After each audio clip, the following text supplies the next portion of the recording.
আজকে আমাদের next destination Banjhakri waterfalls.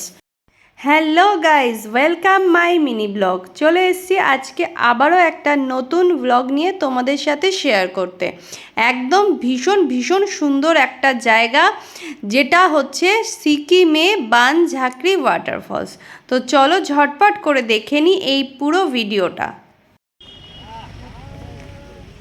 চলো চলো, কি আমি কি কোথায় বসবো? হ্যাঁ, আমরা পৌঁছে গেছি। এত সুন্দর না জায়গাটা, বাইরে থেকে এত ভালো লাগছে দেখতে। চারিদিকে পুরো প্রকৃতির মানে এত সুন্দর মানে রূপ, এত সুন্দর দৃশ্য, যে মানে সত্যি না দেখলে না আসলে তোমরা বুঝতে পারবে না যে এত সুন্দর জায়গাটা। তো চলো তাড়াতাড়ি করে আর কথা না বলে ঝটপট করে ভিতরে যাই। সামনেই রয়েছে এখানে টিকিট কাউন্টার, এখান থেকে টিকিট কেটে তোমরা ভিতরে ঢুকে যেতে পারবে। এখানে টিকিট আছে ট্যুরিস্টদের জন্য 100 রুপিস, স্টুডেন্টদের জন্য 50 রুপিস, আর লোকাল যারা সিকিমের তাদের জন্য 70 রুপিস। আর কার পার্কিংয়ের জন্য রয়েছে 4 হুইলার, দেখতে পাচ্ছ 4 হুইলারের জন্য রয়েছে 30 রুপিস, আর 2 হুইলার যদি কেউ নিয়ে আসতে চায় তাদের জন্য রয়েছে 20 রুপিস। তো আমরা টিকিট কেটে নিয়েছি সবাই মিলে।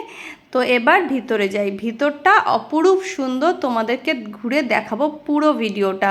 চারিদিকে দেখতে পাচ্ছ ফুলের, যেমন ফুলের বাগান চারিদিকে, ঠিক সেরকমই চারিদিকটা পুরো পাহাড়, সামনে ওয়াটারফলস, মানে এক কথায় অপরূপ দৃশ্য।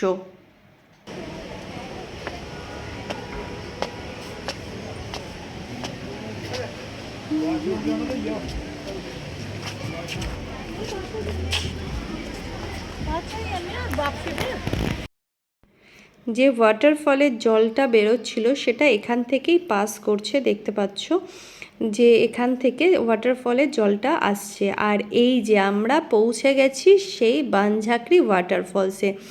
আর পাহাড় থেকে নামা ঝর্ণার জল তো ভীষণ ঠান্ডা, কি বলবো তোমাদেরকে, এত ঠান্ডা এখানে জল। আচ্ছা, এই গ্যাংটক, সিকিম, দার্জিলিং এইসব জায়গায় যে সমস্ত রং বেরঙের কালারফুল যে রিবনগুলো সব জায়গায় টানানো থাকে, তো তোমরা কি কেউ জানো যে এই রিবনগুলো কেন টানানো হয়? যদি কেউ জেনে থাকো তাহলে কিন্তু আমাকে অবশ্যই কমেন্টস করে জানিও। আর এই ওয়াটারফলের সামনেও সেমভাবে জিপ লাইন, তারপরে বিভিন্ন অ্যাডভেঞ্চার গেমগুলো এখানে সবাই খেলতে পারবে। মানে এখানেও সেম 100 রুপিস করেই নিচ্ছে। তো এই 100 রুপিসে তোমরা এখান থেকে জিপ লাইন, কেউ যদি আরও অ্যাডভেঞ্চার কিছু গেম খেলতে চাও তো সেগুলোও কিন্তু এখানে খেলতেই পারবে। বাচ্চারা যদি কিছু এনজয় করতে পারে, বাচ্চা বড় সবাই করতে পারবে এখানে এই এনজয়মেন্টগুলো। কিছুটা টাইম কিন্তু তোমরা এখানে স্পেন্ড করতেই পারো, বিকজ এই জায়গাটা এতটাই বড় জায়গা, তোমাদের ঘুরতে অনেকটা টাইম লাগবে। ঠিক আছে, আমি তো তোমাদেরকে ছোট ছোট করে ভিডিওতে শেয়ার করছি, বাট জায়গাটা কিন্তু অনেকটা বড়। এখানে দেখো একটা ছোট্ট করে কি সুন্দর একটা স্ট্যাচু রয়েছে, মা তার সাথে তার সন্তান।